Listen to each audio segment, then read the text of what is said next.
জুনায়েদের কাফেলা, শিবলির কাফেলা পীরের পেছনে দাঁড়িয়ে আছেন।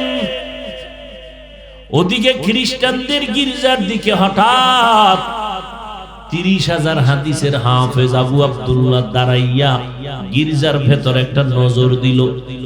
নজর দেওয়া মাত্র কি যেন ধ্যানে পড়ে গেল। জুনায়েদ পেছনে দাঁড়ানো, শিবলি দাঁড়ানো, কিছু বলে না। দীর্ঘক্ষণ ওখানে দাঁড়াইয়া এরপরে সামনে আগাইল। কিছু দূর যাওয়ার পর তাকায় দেখে একটা গ্রাম, পল্লী এলাকা।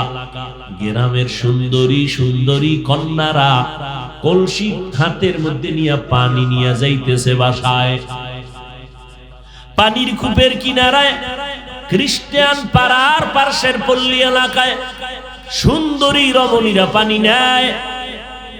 30,000 হাদিসের হাফেজ, 40,000 মুরিদের পীর, জুনায়েদ শিবলির পীর আবু আব্দুল্লাহ আন্দলুসি একটা তীক্ষ্ণ নজর দিয়ে তাকাইল, মেয়েটার দিকে তাকায় আছে। জুনায়েদ দীর্ঘক্ষণ দাঁড়ানো, কাফেলা দাঁড়ানো। আমাদের হযরত শায়েখ চলবে, আমরা যাব, কিন্তু হযরত ওদিকে নজর লাগাইছে, ডানে বামে তাকায় না। এবার জুনায়েদ শিবলি বলেন, শায়েখ চলেন, আমাদের গন্তব্যে চলেন। শিবলি রহমাতুল্লাহ আলাইহি ঘটনার বিবরণ দেয় যে আমাদের শায়েখকে যখন বললাম, শায়েখের নজরটাও দেখিয়ে রাখছে, ইশারায় বলে তোমরা যাও, আমি যাব না। আমরা ভয় কাঁপতে শুরু করলাম। কি হয়ে গেল? অহংকারী যে কত বড় বিপদ। ও আল্লাহর বান্দারা, বড়াই করিও না রে মুমিন। এই জমিনে কত বান্দা দেখলাম এই ছোট্ট বয়সে উঠলো আর পড়লো। ও আল্লাহর বান্দারা, অহংকারী বড় খারাপ জিনিস। জুনায়েদ কাফেলা কান্না শুরু করলো, হুজুর আপনি এমন কেন করেন? চলেন আমরা গন্তব্যে চলে যাই।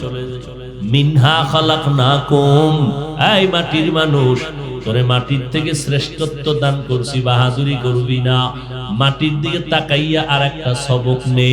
মাটির মধ্যে একটা গুণ আছে, এটা তোর মধ্যে ঢুকা। বলে কি গুণ? বলে মাটির মধ্যে একটা গুণ আছে সবর। মাটির উপরে দেখ কত জুলুম চলতেছে, মাটি কারো সাথে রাগ করে না, মেজাজ দেখায় না। যদি মেজাজ দেখায় তোরে, যখন তুই মদের বোতলটা নিয়ে মাতলামি করো, মাটি ঢুকাইয়া ফালাইতে পারে, পারে না? মাটির মধ্যে ধৈর্য, নরম নরম ভাব। তুই গরম ভাব দেখাস না। গরম ভাব দেখাইয়া নমরুদ টিকতে পারে নাই, সাদ্দাত টিকতে পারে নাই, কারুন টিকতে পারে নাই। গরম গরম ভাব দেখাইয়া কত বড় বড় ব্যক্তিরা ধ্বংস হয়ে গেছে। জুনায়েদের কাফেলা কান্না করতেছে, শায়েখ চলেন। শায়েখ বলে যাও, তোমরা যাব না আমি। আবু আব্দুল্লাহ বলে আমি যাবই না, তোমরা চলে যাও। এখন গন্তব্য আউল হয়ে গেছে, যাবো কই? শায়েখ যাবে না, আমরা কই যাব? পাগলের মতো হয়ে গেছেন। আবু আব্দুল্লাহ বলে যাও, আমি খ্রিস্টিয়ান মেয়েকে বিবাহ না করে যাব না। খ্রিস্টান মাইয়া বিয়া করব, তারপরে যাব। জুনায়েদ শিবলির কাফেলা কান্নায় পাগল পারা হয়ে গেল, পা জড়াইয়া কাঁদলেন। হযরত চলেন, এই খবরটা যদি ইরাকের জমিনে চলে যায়, বর্তমান ইরাকে আপনার মতো বুজুর্গ কেউ নাই, ফোরাত নদীর কিনারে আপনার বড় খানেকা, চলেন ওই খেদমত বন্ধ হয়ে যাবে। শেষ পর্যন্ত কান্না করতে করতে কিতাবের মধ্যে লেখে, মনে হয় যেন গাছের থেকে পানি ঝরতেছে, কিন্তু আবু আব্দুল্লাহর দিলটা নরম হয় না। বিপাকে পড়িয়া বিমুখ হইয়া জুনায়েদ শিবলির কাফেলা চলে গেল ইরাকে। এদিকে আবু আব্দুল্লাহ একা পড়ে রইল, কিছুই করার নাই। এখন আমরা যত চেষ্টা করলাম ব্যর্থ, কিন্তু মুরিদদের মধ্যে কোনো সমালোচনা নাই, সবাই কান্না বাড়ায় দিল, হেদায়েতের দোয়া কর, না হয় আমাদের উপায় নাই। যার কারণে আমি দিন পাইলাম, তারাই যদি উল্টা পাল্টা হয়ে যায়, আমরা কোথায় গিয়ে একটু মাথা নত করব? আমাদের উপায় নাই, আল্লাহর কাছে হেদায়েতের দোয়া করো। জুনায়েদের কান্নাও বন্ধ নাই, শিবলির কান্নাও বন্ধ নাই। আল্লাহ আল্লাহর কাছে সিজদায় পড়ে কাঁদে, আল্লাহ কোন কারণে আমাদের হযরত বিপাকে পড়ে গেল, তুমি হেদায়েতের দরজায় ফিরায় দাও। হেদায়েত বড় কঠিন, আল্লাহর দরবার থেকে হেদায়েত পাওয়া বড় কঠিন জিনিস। এরে আল্লাহর গোলাম, বড় কঠিন, বড় কঠিন। নিজেরে মজবুত করিয়া আল্লাহর মোহাব্বত নিয়ে কবরে যাওয়া বড় কঠিন। ও আল্লাহর বান্দারা, আবু আব্দুল্লাহ এখানে সব যখন চলে গেল, তিনি একটু হাঁটিয়া হাঁটিয়া খ্রিস্টানদের ওই গ্রামে ঢুকে বললেন, ঢুকিয়া খ্রিস্টানদের বাড়ির দরজায় দাঁড়াইলেন। ডাক দিয়া কয়, এই মেয়েটার বাবা, আমি আপনার মেয়েকে বিবাহ করতে চাই। এবার খ্রিস্টান বলে, তুমি তো মদিনার মুহাম্মদের পাগল। বলে, হ্যাঁ। বলে, তোমাকে কেমনে দিব? যদি তুমি আমার মেয়েকে বিয়ে করতে চাও, আল্লাহর পরীক্ষা বড় কঠিন, বড় কঠিন। আল্লাহর বান্দাকে ওই খ্রিস্টান মালিক বলে, যদি বিয়ে করতে চাও, 1 নাম্বার শর্ত মদিনার পোশাক ফালায় দিতে হবে। 2 নাম্বার শর্ত আমাদের খ্রিস্টানদের প্যান্ট শার্ট ক্যাপ লাগাইতে হবে মাথায়। 3 নাম্বার শর্ত 1 বছর আমার ঘরে চাকরি করা লাগবে, এরপরে আমি তোমার কাছে মেয়ে বিয়া দিব। চাকরি কি? আমার বিশাল বড় শুকরের পাল আছে, শুকর। এগুলো জঙ্গলে তুমি রাখাল হইয়া শুকরের রক্ষণাবেক্ষণ করবা, তুমি রাখাল হইবা। আবু আব্দুল্লাহ পাগড়ি মাথায় লাগানো, মদিনার, দাড়ি লম্বা। এই আবু আব্দুল্লাহ মেয়েটার পাওয়ার জন্য কথা শুনতে গিয়া মালিকেরে বলে, ঠিক আছে, মদিনার পোশাক ফালায় দিব, তোমার ক্যাপ আমি মাথায় লাগাবো, 1 বছর আমি শুকরের চাকরি করব জঙ্গলে। এইবার লাইন হয়ে গেল, মাথায় ক্যাপ লাগাইলো, পাগড়ি ফালায় দিল। আল্লাহর বান্দা এবার শুকরের রাখাল হইয়া একটা হাতের মধ্যে লাঠি নিয়ে জঙ্গলে যায়। জঙ্গলে যায় আবার সকাল বেলা নিয়ে সন্ধ্যা বেলা ডিউটি পালন করে। এইভাবে করতে করতে করতে করতে দীর্ঘ কয়েক মাস হয়ে গেল। জুনায়েদের কাফেলা পাগলের মতো আবার ছুটতে শুরু করলো। দেখি আমাদের শায়েখের কি হালাত, কোথায় গেলেন আমাদের হযরত? যারে দিয়া দিন পাইলাম তারই যদি আমরা হারায় ফেলি, আমাদের উপায় কি? ওরে নবীর উম্মতের দল, কিয়ামতের ময়দানটা ভয়ঙ্কর হালাত হবে। কিয়ামতের দিন কত বক্তা দেখবে, ভক্তরা জান্নাতের টিকিট নিয়ে জান্নাতে যায়, আর ভক্তরা দেখবে বক্তার হাতে জাহান্নামের হ্যান্ডকাপ লাগায় জাহান্নামে নিয়ে যায়। কিরে বক্তা সাহেবের এমন হালাত কেন? বলে, উম্মতের বয়ান করেছে, কিন্তু ওই বয়ান অনুযায়ী বক্তা আমল করে নাই। রে আল্লাহর বান্দা, জুনায়েদ বাগদাদি শায়েখ শিবলির কাফেলা আবার ওই অঞ্চলে হাজির। এবার কোথায় আছে শায়েখ জানে না, খবর নিলেন, কেউ ঠিকানাও বলতে পারে না। ঘুরতে ঘুরতে খবর পাইলেন আবু আব্দুল্লাহ জঙ্গলের মধ্যে খ্রিস্টানের ক্যাপ লাগাইয়া শুকরের রাখাল ভাইয়া ডিউটি করে। জুনায়েদ শিবলির কাফেলা সব সরাসরি জঙ্গলের মধ্যে ঢুকে গেলেন।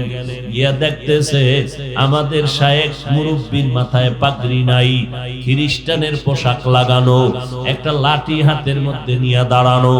জুনায়েদ শিবলির কাফেলা যাইয়া দাঁড়ায় গেল। আবু আব্দুল্লাহ শুধু তাকায় আছে, কোনো কথা বলে না, শুধু তাকায় তাকায় কি যেন ভাবতেছে। জুনায়েদ আর শিবলি বলে, হযরত, আমাদের কি আপনি ভুলিয়া গেছে? কত আর আমাদের কাঁদাইবেন? ইরাকের মধ্যে এমন একটা ঘরে নাই, কান্না নাই, মহিলারা কাঁদে, পুরুষেরা কাঁদে। চলে শায়েখ, আমরা পাগলের মতো হয়ে গেছি, কতদিন খানা নাই, ঘুম নাই, চলেন। কত আর এই লাইনে থাকবেন? চলেন ইরাকের খানেকায় চলেন। জুনায়েদ কাঁদতেছে, শিবলি কান্না করে, আবু আব্দুল্লাহ দিলটা এখনো নরম হয় না। বল, কাফেলার কান্নার কান্না, জঙ্গলটা কান্নার আওয়াজে মুখরিত হয়ে আছে, কান্নায় ভারী হয়েছে আসমান। জঙ্গলে অন্তরের মধ্যে কান্নার আওয়াজ। শেষ পর্যন্ত আজও তারা নিরাশ হয়ে গেল। আবু আব্দুল্লাহ কয়, তোমরা চলে যাও, আমি ইরাকের জমিনে যাব না, যাও। জুনায়েদার বাগদাদি আর শিবলির কাফেলার কান্না চূড়ান্ত পর্যায়ে। নিরুপায় হইয়া তারা কয়েকদিন ওখানে থাকিয়া এবার নিরুপায় হইয়া তারা আবার রাস্তা দিয়ে ইরাকের জমিনে রওনা। যাইতেছে আর কাঁদতেছে, আল্লাহ তুমি এমন কি বেজার হইলা, যেই বেজার হওয়ার কারণে আমাদের শায়েখরা আমরা হারাইয়া ফেললাম, আমরা আমাদের মুরব্বীকে হারিয়ে ফেললাম। এইবার কান্না করে করে সব কাফেলা ইরাকের দিকে রওনা। কাঁদতেছেন আর দোয়া করতেছেন, আসমানের দিকে তাকায়, আল্লাহ মাইয়াহদিল্লাহু ফাহুয়াল মুহতাদ ওয়া মাইয়ুদলিল ফালান তাজিদ লাহু ওয়ালিয়াম মুরশিদা। কান্না করে করে আল্লাহকে বলে, আল্লাহ সহ্য করতে পারি না, তুমি ফিরাইয়া দাও। এইভাবে কান্নার আওয়াজ দিয়া যখন সামনে আগায়, হঠাৎ করে তাকাইয়া দেখি আবু আব্দুল্লাহ সামনে একটা কূপের থেকে গোসল করিয়া উঠিয়া কয়, আমারে কাপড় দাও। আবু আব্দুল্লাহ ডাক দেয় আর কালেমায়ে শাহাদাত পড়তেছে আর বলে, আমারে তাড়াতাড়ি কাপড় দিয়ে আবৃত করো। শিবলি দৌড়াইয়া বলে, আমরা কাপড় দিয়ে আমাদের মুরব্বীকে আবৃত করে নিলাম। এরপরে হযরত কালেমায়ে শাহাদাত পড়তে পড়তে আমাদের সামনে হাজির হয়ে গেলেন। হেদায়েত বড় কঠিন, কিসের অহংকারী করো রে মুমিন। ওই আমার মাওলার হেদায়েত যদি না থাকে, জীবন ভর তুমি টুপি পরলা, দাড়ি রাখলা, মুসলমান দাবি করলা, কোন অন্যায়ের কারণে যদি আমার আল্লাহ একবার বেজার হইয়াই যায়, দেখবা তোমার কালেমা জবানে বন্ধ হয়ে যাবে। ওই মরণ কালে না জানি ঈমান হারা হইয়া কবরে যাও। আর ঈমান হারা হইয়া যদি কবরে যাও, ওই কবরের আযাব সহ্য করতে পারবি না রে যুবক। অহংকারী করিস না রে বাবা।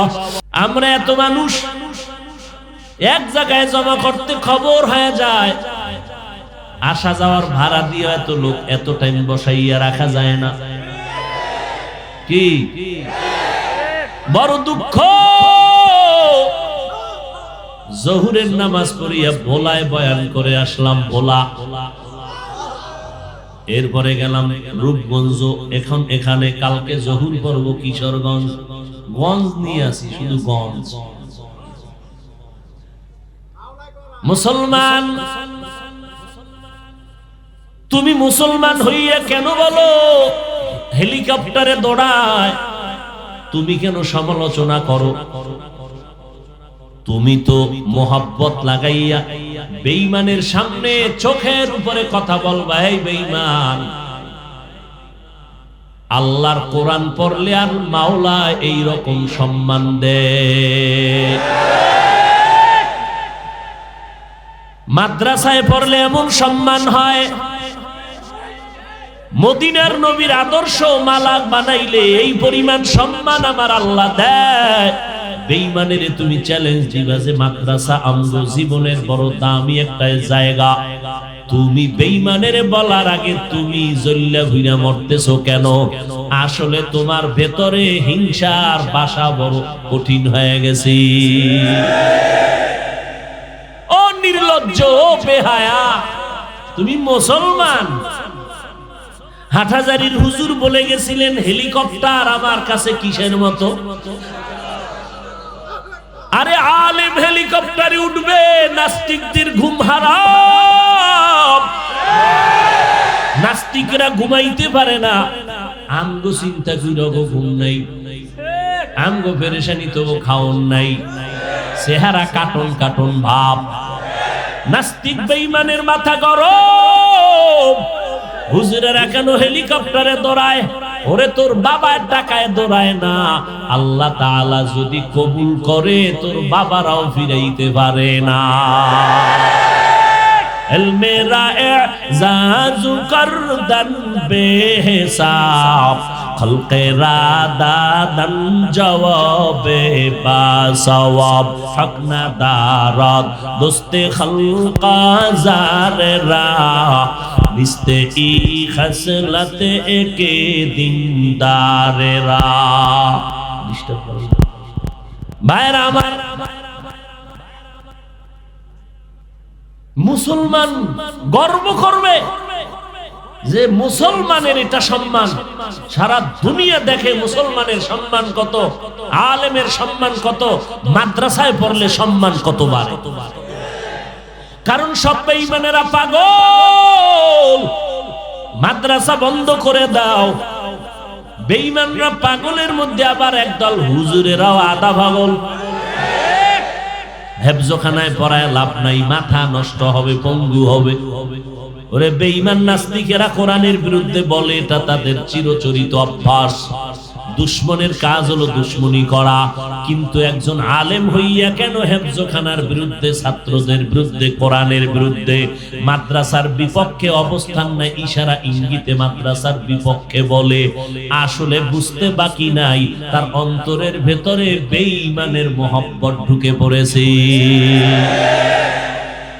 এরে নবীর উম্মতের দল ছাত্রদেরকে দেখাইয়া দাও মাওলার কোরআন পড়লে নবীর সুন্নত মানলে সম্মান দুনিয়াতে মুকুটহীন সম্রাট বানায় দিবেন আমার আল্লাহ সম্মান দেয়ার মালিক কে এটা মুখে বলেন না অন্তরও আছে সম্মান দেয়ার মালিক যদি কোনো মানুষ থাকতো তো আমারে আগে ভাড়ায় মারতো না এটা আগে ভাড়ায় মার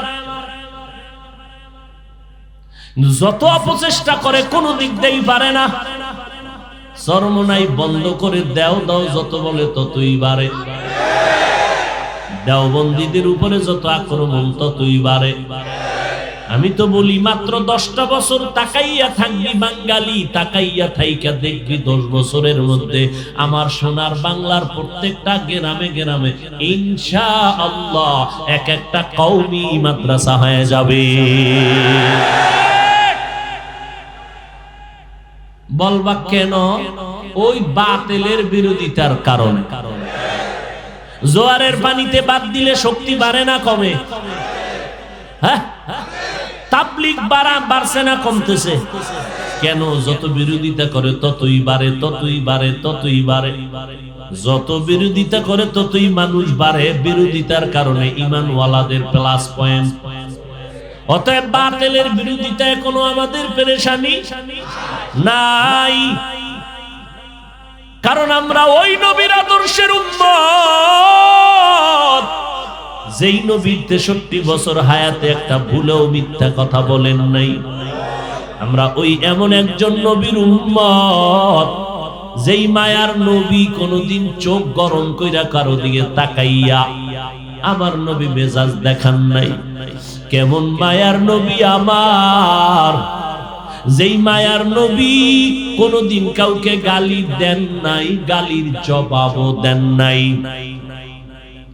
ইহুদি আইসা নবীরে গালি দেয় মানে এক চেটিয়া হুদা গালি দিতেছে পাশে ওমর দাঁড়ানো ওমর কয় নবী ধরুন নি কয় থাম ইহুদি গালি দেয় সহ্য করা যায়নি গালি দেয় কেন নবীর কাছে কিছু পাবে টাকা পাবে আমানত রাখছিল ওয়াদা দিছে 1 সপ্তাহ পরে নিব কিন্তু সে টাইমের আগে আইসা নবীর কাছে টাকা দাও নবীকে একটু পরে যেখানে রাখছি ওখান থেকে আনতে সময় লাগবে এই গালি শুনে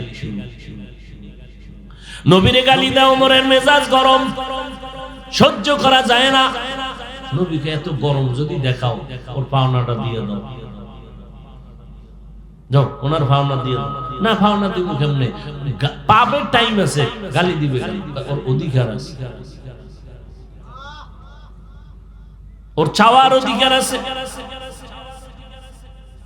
এবার নবী বলে যাও ওমর এর পাওনা দিয়া দাও ওমর বলে ইনশাআল্লাহ আপনি বললে দিব যাও বাইতুল মালে যাও ইহুদির পাওনাটা দিয়া দাও মাপ দিয়া এরপরে আলাদা আরো কিছু বেশি দিয়া দাও আমার পক্ষ থেকে হাদিয়া যাও, ওই যে গালি ঠেলি দিছে তো কিছু হাদিয়া দেওয়া লাগে, কষ্ট হইছে, যাও আলাদা কিছু দিয়ে দিও।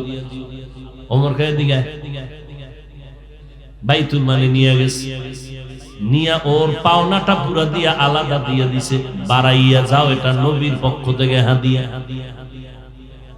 ইহুদি ওই মাল থুইয়া দিছে এক দৌড় মদিনার নবীর দরবারে গিয়া বলেন, ও পয়গম্বর, আমি আপনাকে জীবনে বহু পরীক্ষা করছি, আজকে ছিল লাস্ট পরীক্ষা। আজকের পরীক্ষা আপনি পাশ করেছেন, বেয়াদবি মাফ করে দেন, আমারে মুসলমান বানায় দেন। ও গো নবীর উম্মতেরা, হয়ে আজি দিশাহারা, কোরআন হাদিসের চলো যখন যাহা চায় মনে, নবী বিনে কে তারাবে পুসিরাত মিজানে, নবী বিনে কে তারাবে পুসিরাত মিজানে। কেমন মায়ার নবী আমার, জীবনে গালি দেন নাই, কোন গালির জবাবও দেন নাই। এই কারণে তো আমরা ওই নবীর আদর্শের উম্মত। আমরা আলহামদুলিল্লাহ চেষ্টা করি চুপ থাকার জন্য, যত গালি দাও চুপ থাকবো। চুপ থাকাও গালি দেওয়ার জন্য একটা জবাব, আমরা দেই না। আলহামদুলিল্লাহ, আমগো দেওয়ার দরকার কি? তোমাদের বিরোধিতার কারণে যদি আমাদের প্লাস হয়, আর জবাব দেওয়ার দরকার আছে? কোন জবাব দেওয়ার দরকার নাই। বাতিলের বিরোধিতার কারণে তো কই আমাদের আহলে হকদের ময়দান তো খালি নাই। কি মাদ্রাসায় ছাত্রের অভাব নাই? কত গজবের করোনা গেল, ব্যবসায়ীর ব্যবসা নাই, চাকরিজীবীর চাকরি নাই। আল্লাহর হাজার শুকর, একটা মাদ্রাসাও বন্ধ হয় নাই। হইছে? কোন টুপিওয়ালা মাওলানা রাস্তায় গিয়া ভিক্ষা চায় না, বরং আমার দেশে যত করোনার রোগীরা মরলো, পুলিশ কিছু কিছু সহযোগিতা করলো, আর অধিকাংশ ক্ষেত্রে আমার দেশের টুপিওয়ালা হুজুরেরা এই করোনার রোগীগুলো ধইরা ধইরা গোসল করাইয়া, জানাজা পড়াইয়া, দাফন কাফনের ব্যবস্থা করলো। এক হুজুরেরও করোনায় ধরে নাই, মরেও নাই। বাঁচানের মালিককে। ও আল্লাহর বান্দারা, আল্লাহ তাআলা এই জমিনের মধ্যে আমাদেরকে পাঠাইছেন মাটির মানুষ। যদিও তোরে পায়ের তলে রাখছি, মাটি উপরে মারলে নিচে যাবে, তবে সম্মানটা নিচে রাখি নাই, সবার উপরে দিলাম।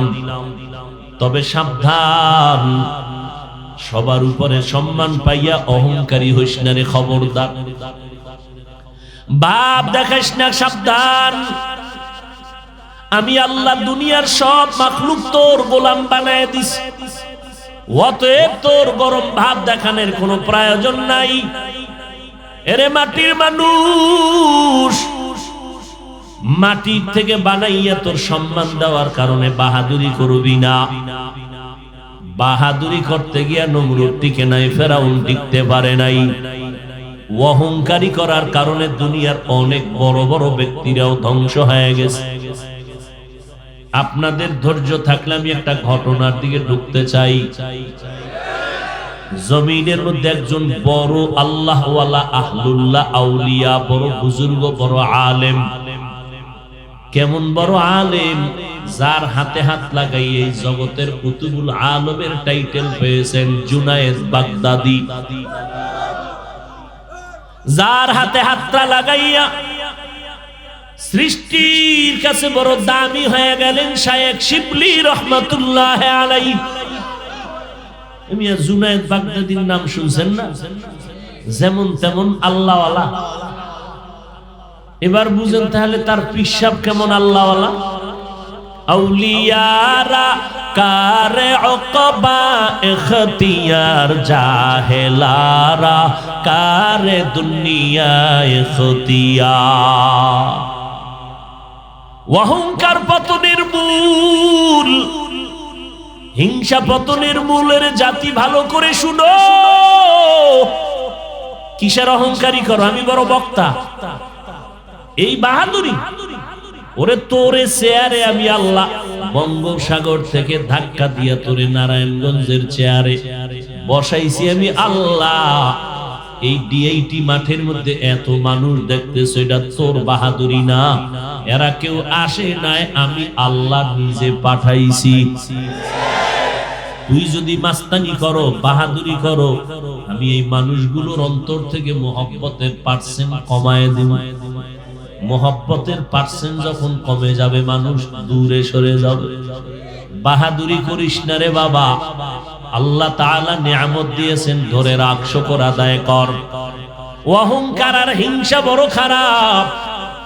এরে ভাই, আল্লাহ পাক ইমাম বানাইছেন, তোমার পিছনে কত মানুষ নামাজ পড়ে, মানুষগুলো নামাজ পড়িয়া তৃপ্তি পায়, এটা তোমার বাহাদুরি না, আমার আল্লাহর দেওয়া মহব্বতের নিয়ামত আর সম্মান।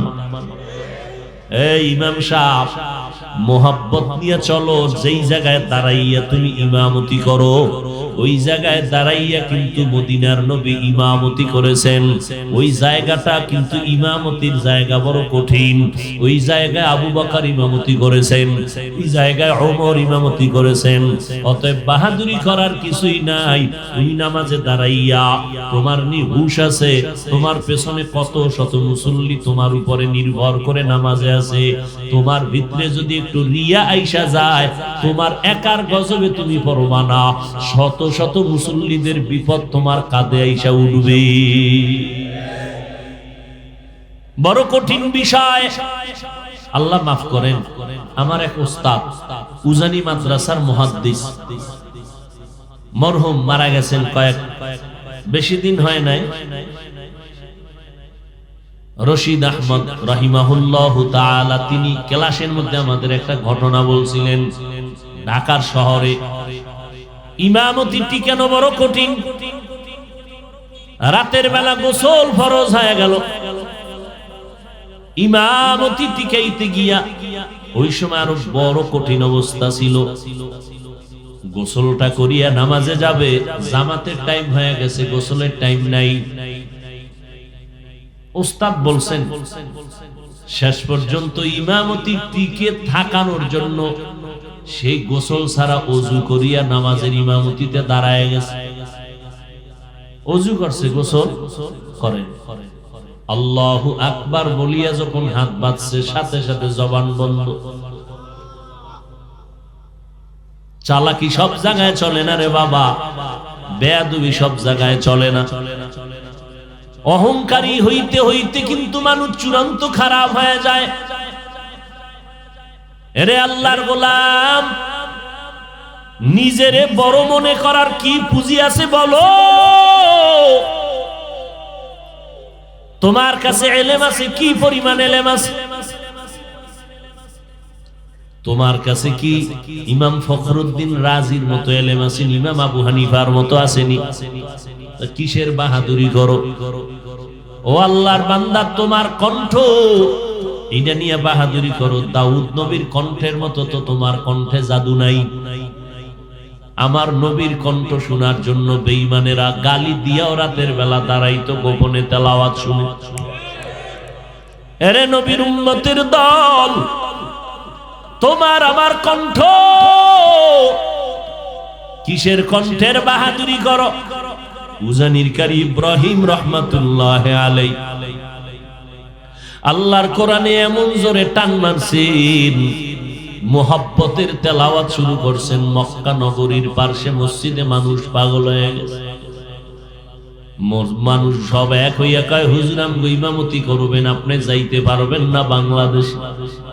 ওখানে থাকলেন, ইমামতি করলেন, বিয়া করলেন সৌদির কন্যা। শর্ত হলো বাংলাদেশে নেওয়া যাবে না। দীর্ঘ কয়েক বছর পর রশিদ আহমদ গাঙ্গুহি রহমাতুল্লাহ আলাইহি চিঠি লিখলেন, ইব্রাহিম বাংলাদেশে যা, দ্বীনের খেদমত শুরু করে দাও, আর থাকা যাবে না। কারি ইব্রাহিম রশিদ আহমদ গাঙ্গুহির চিঠি পাইয়া বাংলাদেশে আসলেন। ও বিবি যাবে? বলে যাব। চলো। বাবা টাকার বালিশ বানাইয়া নোয়াখালীর জমিনে ঘুমাইতো। আর ইব্রাহিম টাকা পয়সা পিছে ফালাইয়া চাঁদপুর জেলার কচুয়া থানার একটা বিশাল জঙ্গল হিন্দুদের মালিকানা কিনলেন। জঙ্গলের ভেতরে গেলেন পরিষ্কার পরিচ্ছন্ন করার জন্য। গিয়া দেখে ভেতরে একটা সুন্দর গম্বুজ। ওই গম্বুজের মধ্যে একটা বাঘ তার বাচ্চারে দুধ পান করাইতেছে। ওই গম্বুজটা আজও আছে, যারা উজানি যাবেন দেখবেন মসজিদের পশ্চিম দক্ষিণ কর্নারে সেই গম্বুজটা এখনো আছে। কারি ইব্রাহিম গিয়া কয়, রে বাঘ, সৃষ্টির শ্রেষ্ঠ মাখলুক বনিয়াদম এখানে আসছে, তুমি তোমার অন্যত্র চলে যাও। ইব্রাহিম এই কথাটা বলতে দেরি হয়, বাঘ তার বাচ্চা কাঁধে নিয়ে দৌড় দিতে আর দেরি করে না। মান কানা লিল্লাহ কানা আল্লাহু লাহ, যেই বান্দা বান্দি আমার আল্লাহর হয়ে যাবেন, আল্লাহ গোটা দুনিয়া তার গোলাম বানায় দিবে। ও বান্দা, তুই টাকার পেছনে কেন ঘুরো? তুই টাকা খুঁজো কেন? টাকায় তোরে খুঁজবে, তুই খুঁজবি আমার আল্লাহরে। তুই আল্লাহরে খুঁজতে থাক, দেখবি তোরে খুঁজবে দুনিয়ার সবাই। আল্লাহর গোলামিতে জীবনটা কাটায় দাও। জুনায়েদ বাগদাদি রহমাতুল্লাহ আলাইহি, জগৎ বিখ্যাত কুতুবুল আলম শায়েখ শিবলি রহমাতুল্লাহ আলাইহি, জগৎ বিখ্যাত কুতুবুল আলম। এই রকম বড় বড় কুতুবুল আলমদের পীরের নাম হলো আবু আব্দুল্লাহ আন্দলুসি রহমাতুল্লাহ আলাইহি। 30,000 হাদিসের হাফেজ। যেই লোকটা 30,000 হাদিসের হাফেজ, সে কি কোরআন মুখস্থ করে নাই? কোরআনের হাফেজ আবু আব্দুল্লাহ আন্দলুসি। একদিনের ঘটনা, জুনায়েদ বাগদাদি শিবলি সহ সফর রওনা। সফর করতে করতে করতে করতে খ্রিস্টান এলাকায় ঢুকে পড়লেন। খ্রিস্টান পাড়া আমাদের দেশে আছে না? উত্তরবঙ্গে যাও, ঢাকার ভিতরে আছে খ্রিস্টান স্কুল, সাইনবোর্ড লাগানো আছে। বিভিন্ন দেশের বিভিন্ন জায়গায় স্পষ্ট লেখা আছে খ্রিস্টান স্কুল। সেখানেও গিয়া দেখো মুসলমানের সন্তানেরা পড়তেছে। আধুনিক ম্যান বানাবে, ইন্টারন্যাশনাল সন্তানের আব্বা হবে। এজন্য মুসলমানের সন্তান গেছে খ্রিস্টান স্কুলে পড়ানোর জন্য। সেখানে গিয়া পড়বে সরায়াতে অজগর, সরায়াতে আপা বানায় হইতেছি। সেই সন্তান আমগো মাদ্রাসায় ঢুকাও, আমাদের মাদ্রাসা আসবে, সেও সেখানে এসে পড়বে সরোয়া, তবে ব্যাখ্যা পড়বে সঠিক। এখানে এসে যখন সরোয়া পড়লো, আমরা শিখাই দিলাম সরোয়াতে ওযু। মাদ্রাসা আসার পরে রং পাল্টায় গেছে, সরায়া। স্কুলে পড়ছে আপা, মাদ্রাসায় পড়ে সরায়া মানি আল্লাহ। ব্যবধান আছে না নাই? কেমনে বুঝাবো রে বাঙালি মুমিন? বাসে লেখা আছে ধূমপান নিষেধ, এরপরও কেউ করেনি। টাকা না থাকলে দাঁড় করে করে আমি হুজুর বাধা দিলে গালি দেয়, ধোঁয়া সব আমারে মারে। মসজিদে লেখা আছে নাকি ধূমপান নিষেধ, কেউ করেনি। বরং বারান্দায় ঢুকলেই টুপি তালাশ করে। কথা ঠিক নেই? এরে আল্লাহর গোলাম, মসজিদে লেখা নাই ধূমপান নিষেধ, এরপরও কেউ করে না। বাসে লেখা ধূমপান নিষেধ, এরপরও কন্ট্রাক্টর, হেল্পার, ড্রাইভার জনমের মতো টানে। কথা ঠিক নেই? ও বাবা, এটাই হলো পরিবেশ। পরিবেশের মাধ্যমে মানুষ ভালো হয়, খারাপ হয়। কথা ঠিক না? মাদ্রাসায় আসার পরে পরিবেশ ভিন্ন রকম। এখানে আসতে হইলে উযু বানাও, ঢুকতে গেলে আগে ডান পা দাও, সালাম দাও, পড়তে বসতে গেলে আগে দরুদ শরীফ পড়ো, এরপরে মেধা বাড়ানোর দোয়া পড়ো, রব্বি জিদনি। মেধা বাড়বে না? বাড়বে। এই জন্য আমি বলি রে বাবা, কোরআনওয়ালাদের মতো বুদ্ধিজীবী জগতে আর কেউ হতে পারে না। ভাইরা আমার, খ্রিস্টান পাড়ায় গিয়া হাজির। 40,000 মুরিদের পীর আবু আব্দুল্লাহ ইরাকের জমিনে বিশাল বড় খানেকা। মুরিদগুলো কেমন? জুনায়েদ বাগদাদি, শায়েখ শিবলি। এদের ইতিহাসগুলো যদি বলি রাত পার হয়ে যাবে। কে জুনায়েদ, কে শিবলি? জুনায়েদের ঘরে চোর আইছে, চোর চোরায় জুনায়েদের ঘরে চুরি করতে আসছে। জুনায়েদ তারে খেদমত করার জন্য দুধের গ্লাস নিয়ে আসছে। এই মিয়া, তুমি এত কষ্ট করো, গাট্টি গুটি বাঁধতে ফেলাইছে অনেকগুলো, এবার এক গ্লাস দুধ খাওয়াইছে, তোমার অনেক কষ্ট হয়েছে। এইবার কয় তোমার গাট্টি নেমে আগায় দি। কই নিবে? কয় বাড়ি হাঁটো। এবার জুনায়েদ সামনে সামনে যায় আর সোরা পিছনে পিছনে। এক পর্যায়ে গিয়ে এই জুনায়েদের এতটুকু আচরণ, এই সোরা জীবনের তরে পাক্কা মুমিন হয়ে গেছে। খাকো বাদো আবু আতিশ বন্দা আম বামানে তু মুর্দা বা হক জিন্দা আম। খ্রিস্টান পাড়ায় ওরা যেই ইবাদত খানা আছে এটাকে বলে গির্জা। জুনায়েদের কাফেলা, শিবলির কাফেলা পীরের পেছনে দাঁড়িয়ে আছেন। ওদিকে খ্রিস্টানদের গির্জার দিকে হঠাৎ 30,000 হাদিসের হাফেজ আবু আব্দুল্লাহ দাঁড়াইয়া গির্জার ভেতর একটা নজর দিল। নজর দেওয়া মাত্র কি যেন ধ্যানে পড়ে গেল।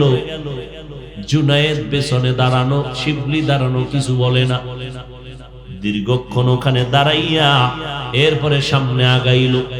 কিছু দূর যাওয়ার পর তাকায় দেখে একটা গ্রাম, পল্লী এলাকা। গ্রামের সুন্দরী সুন্দরী কন্যারা কলসি হাতের মধ্যে নিয়ে পানি নিয়ে যাইতেছে বাসায়। পানির কূপের কিনারায় খ্রিস্টান পাড়ার পার্শ্বের পল্লী এলাকায় সুন্দরী রমণীরা পানি নেয়।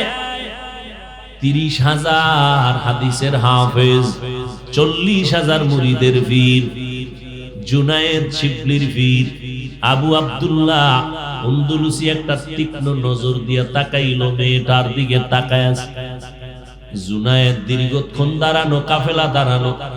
আমাদের হযরত শায়েখ চলবে, আমরা যাব, কিন্তু হযরত ওদিকে নজর লাগাইছে, ডানে বামে তাকায় না। এবার জুনায়েদ শিবলি বলেন, শায়েখ চলেন, আমাদের গন্তব্যে চলেন।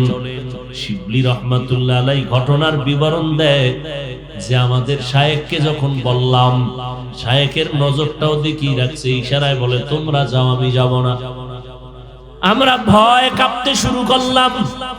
কি হয়ে গেল? অহংকারী যে কত বড় বিপদ। ও আল্লাহর বান্দারা, বড়াই করিও না রে মুমিন। এই জমিনে কত বান্দা দেখলাম এই ছোট্ট বয়সে উঠলো আর পড়লো। ও আল্লাহর বান্দারা, অহংকারী বড় খারাপ জিনিস। জুনায়েদ কাফেলা কান্না শুরু করলো, হুজুর আপনি এমন কেন করেন? চলেন আমরা গন্তব্যে চলে যাই।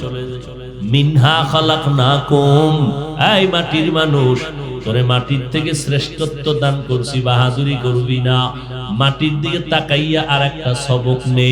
মাটির মধ্যে একটা গুণ আছে, এটা তোর মধ্যে ঢুকা। বলে কি গুণ? বলে মাটির মধ্যে একটা গুণ আছে সবর। মাটির উপরে দেখ কত জুলুম চলতেছে, মাটি কারোর সাথে রাগ করে না, মেজাজ দেখায় না।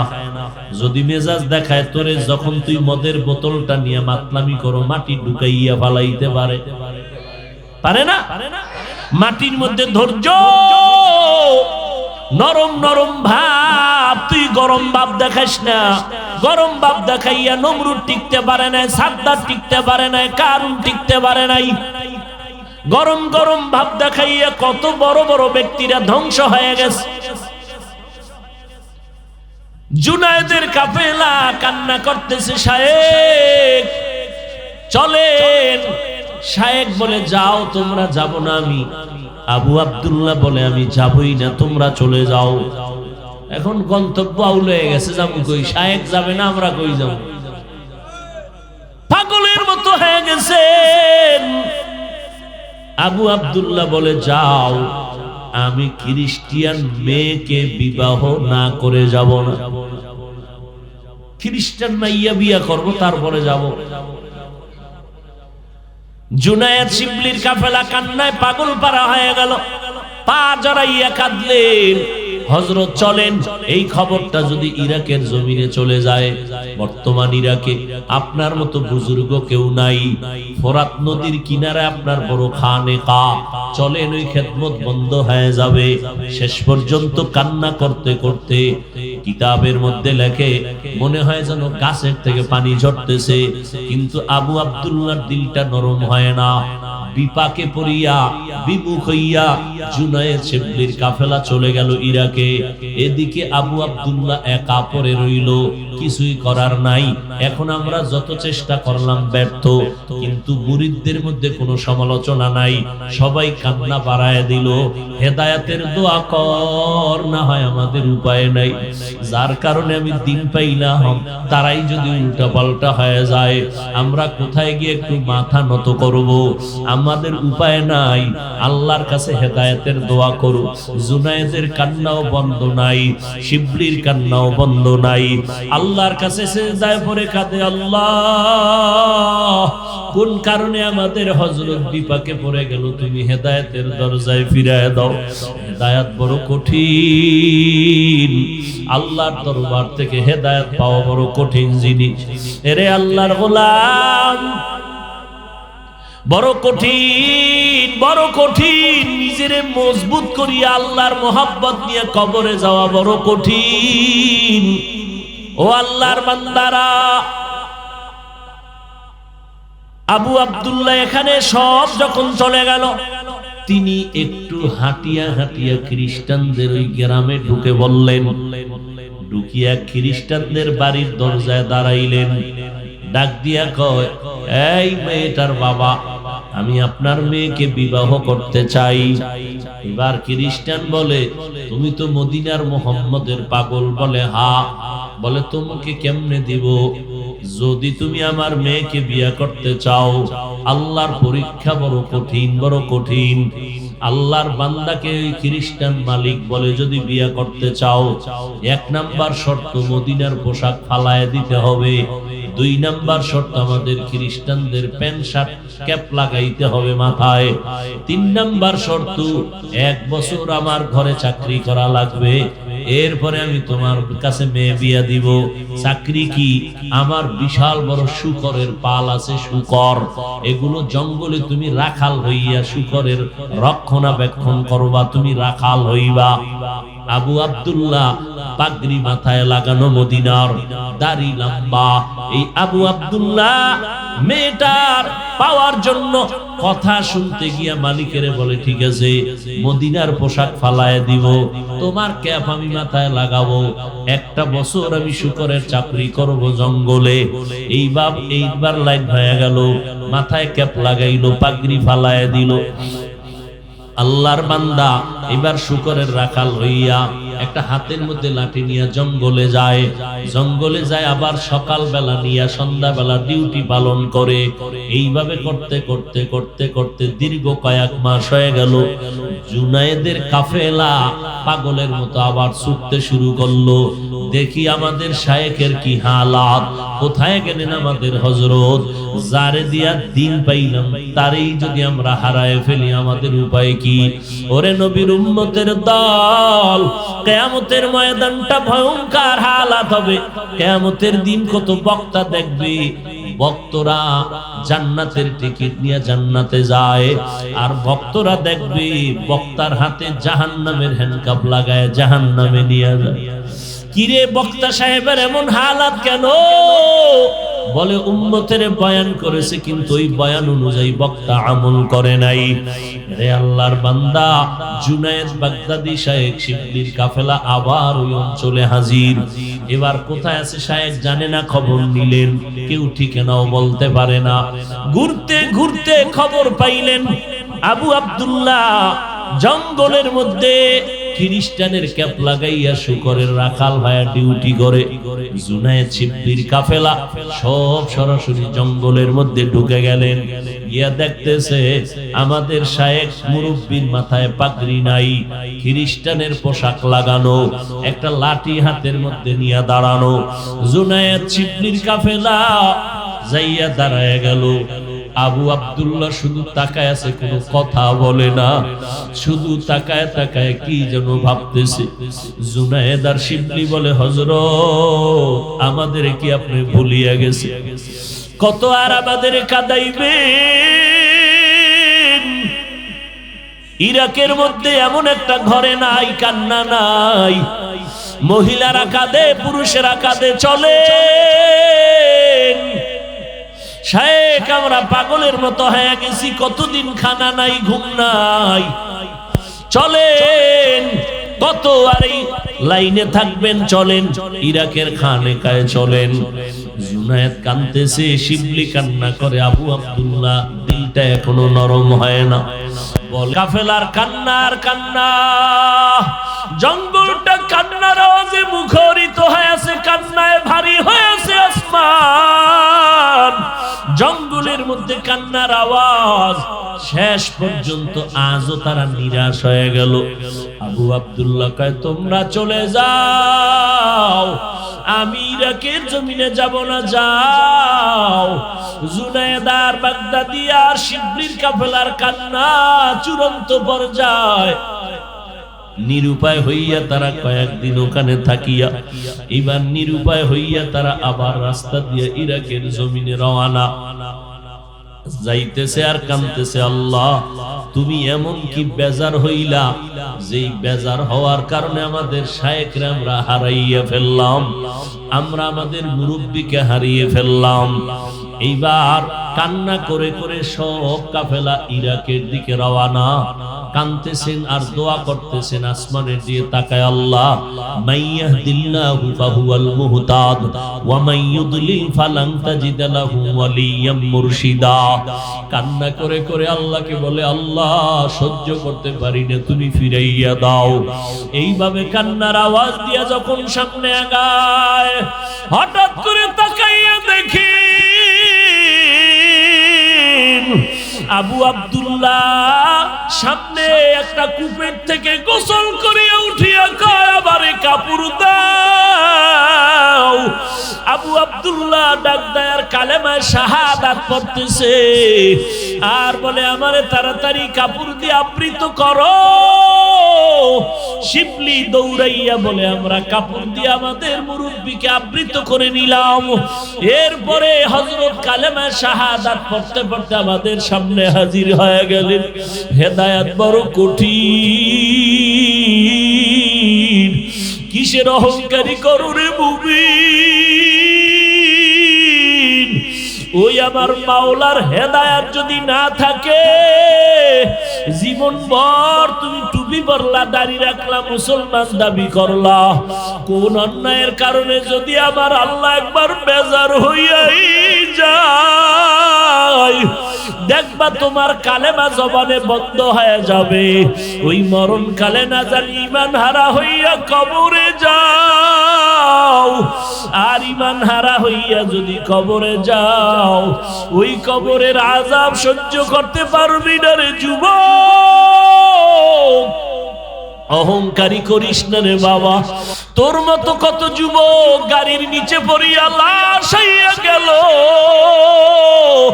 ও আল্লাহর বান্দারা, কত যুবকের লাশ আজকে পানির ভিতরে তাকায়া দেখো। কিসের বাহাদুরি করো? টাকার বাহাদুরি, গাড়ির বাহাদুরি, বাড়ির বাহাদুরি করো, সৌন্দর্যের বাহাদুরি করো রে বাবা। আজকে তুমি টাকার মালিক, কালকে তোমার মাওলায় গরিব বানাইতে একটা সেকেন্ড লাগবে না।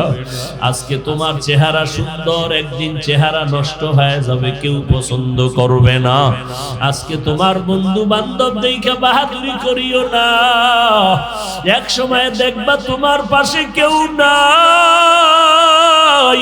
তোমার ডানেও কেউ নাই, বামেও কেউ নাই, তুমি এখন অসহায়ের মতো ঘুরতেছো। এই সময় যদি তুমি আমার আল্লাহকে নিয়ে কবরে যেতে পারো, কপাল ভালো। জুনায়েদ বাগদাদি শিবলি বলেন, আমাদের শায়েখেরে আমরা পাইলাম, এবার মাথায় কপালে চুম্বন করলাম। হযরত চলেন, ইরাকের খানেকার মানুষের কান্না। আল্লাহর ওলির নিয়ে যখন রওয়ানা,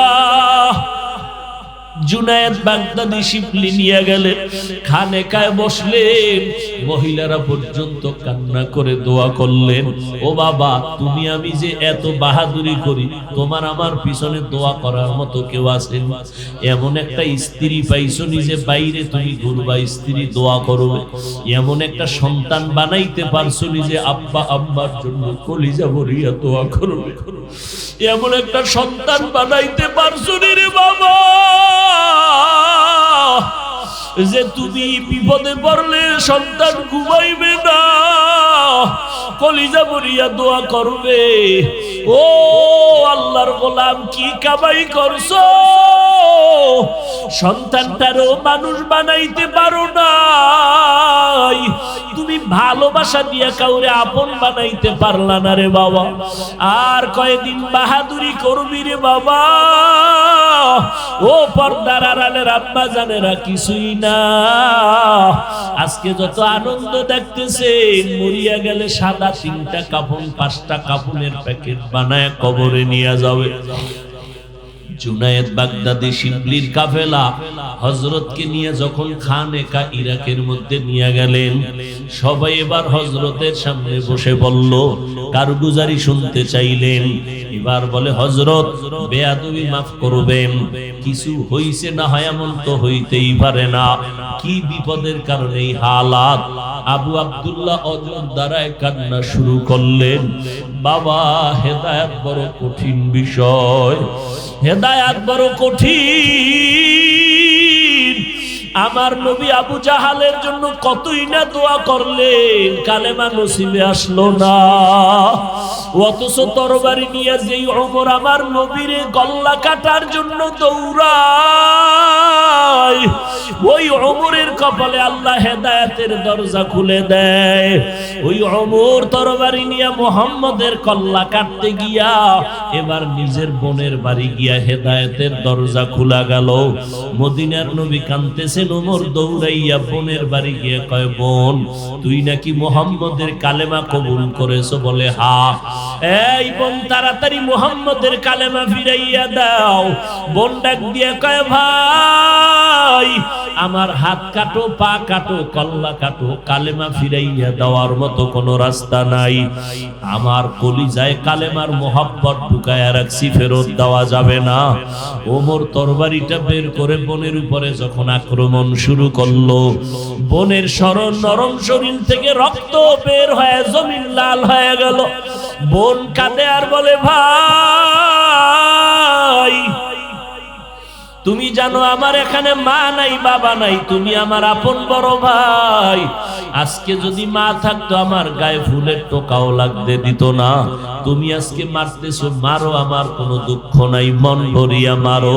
তবে শুনো, কালেমা যেই সিনায় ঢুকাইছে ওই জায়গায় তোমার তরবারি ঢুকাইতে পারবা না। আল্লাহ পাক রব্বুল আলামিনের নবী ওদিকে দোয়া করে, আল্লাহ ওমরের তুমি হেদায়েতের মালা গলায় দিয়া দাও। ওমরের জন্য আল্লাহর নবীর দোয়া কবুল হইতে শুরু হয়ে গেল। বোনের কান্না দেখে ওমরেরও চোখে পানি আসলো, আর বলে, বোনার কাঁদিস না, মারবো না। ওই যে কোরআনের আওয়াজ আমি শুনলাম, ওটা কিসের আওয়াজ? বলে, মুহাম্মদ আমাদের শিখাইছে কোরআনের আওয়াজ। ওমর বলে, আমি দেখবো। বলে, দেখলে ধরলে তুমি আগে গোসল করো।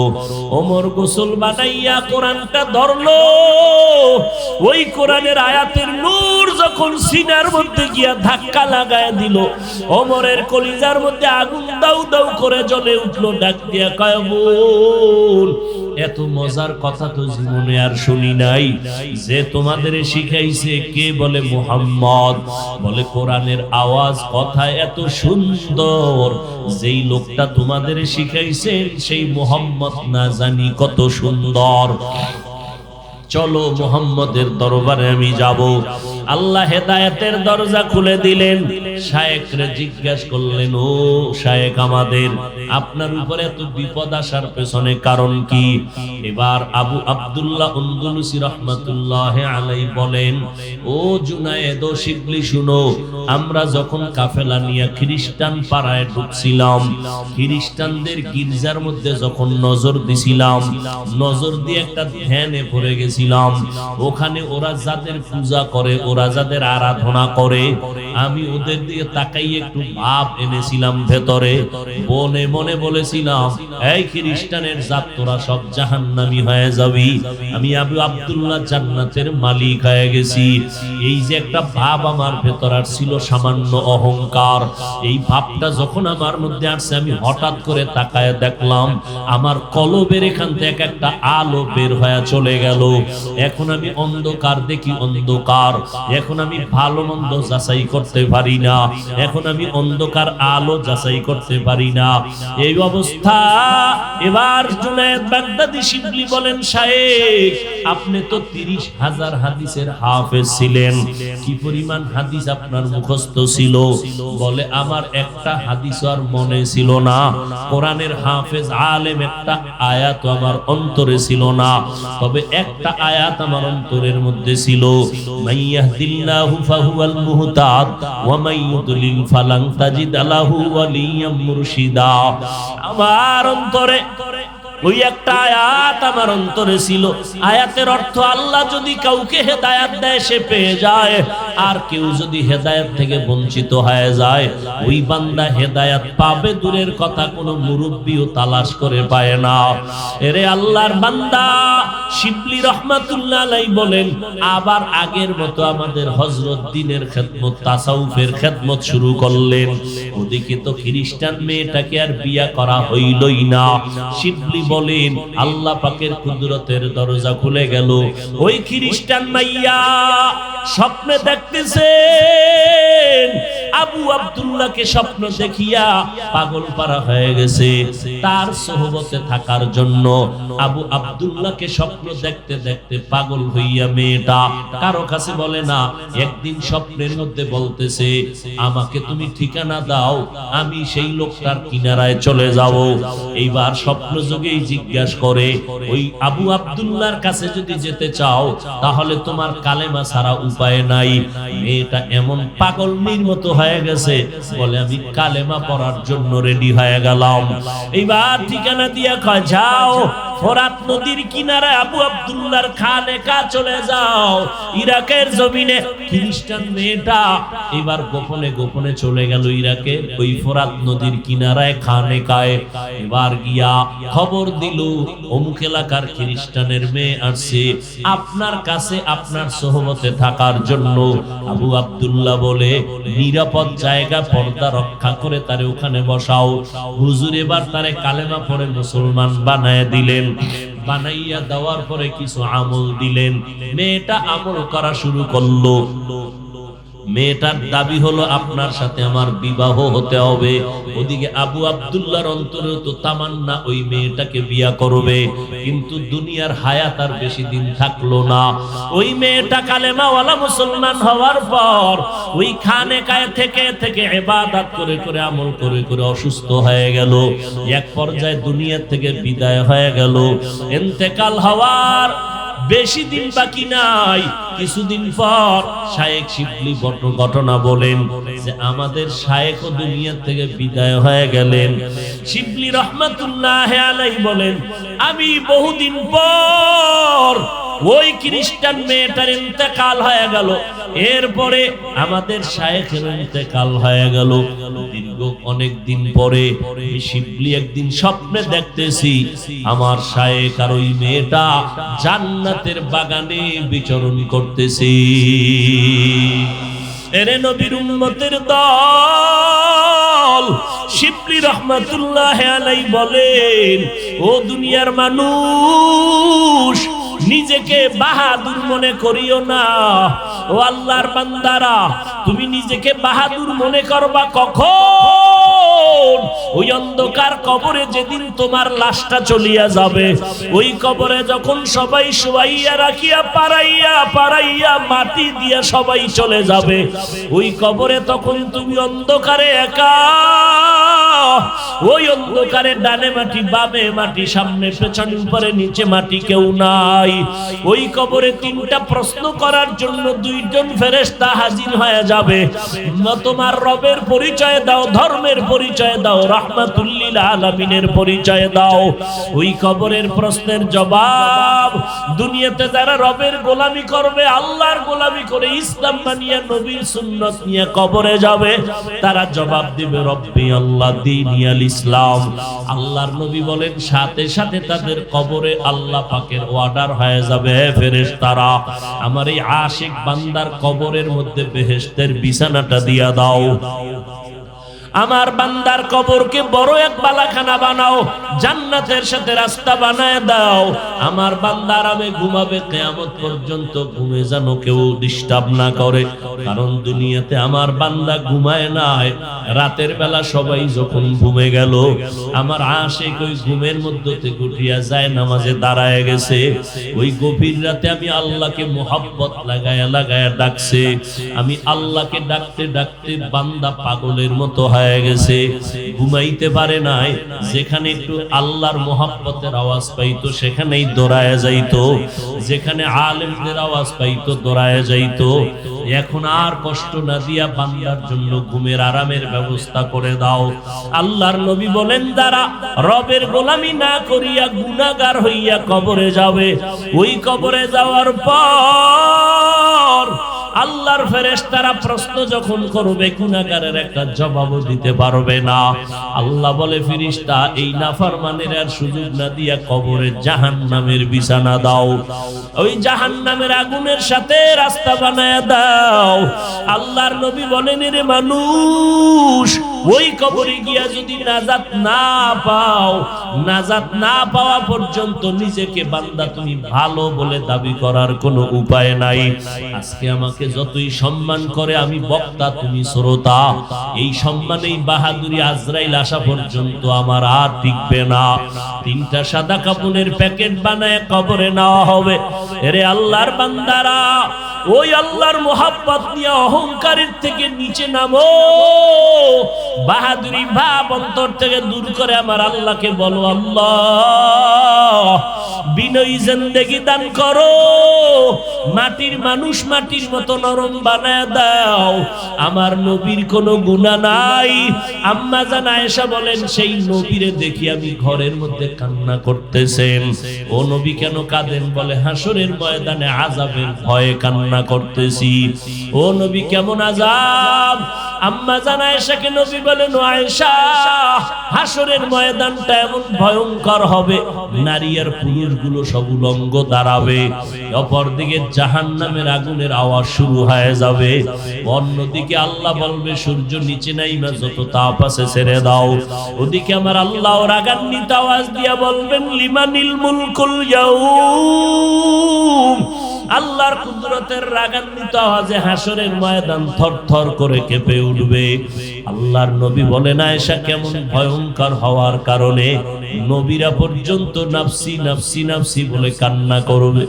ঈসা নবী উম্মতের কথা বলিয়া বলবে আল্লাহ আমারে বাঁচাও। মুসা নবী বলবেন আল্লাহ আমাকে বাঁচাও। ইব্রাহিম নবী বলবেন আল্লাহ আমারে বাঁচাও।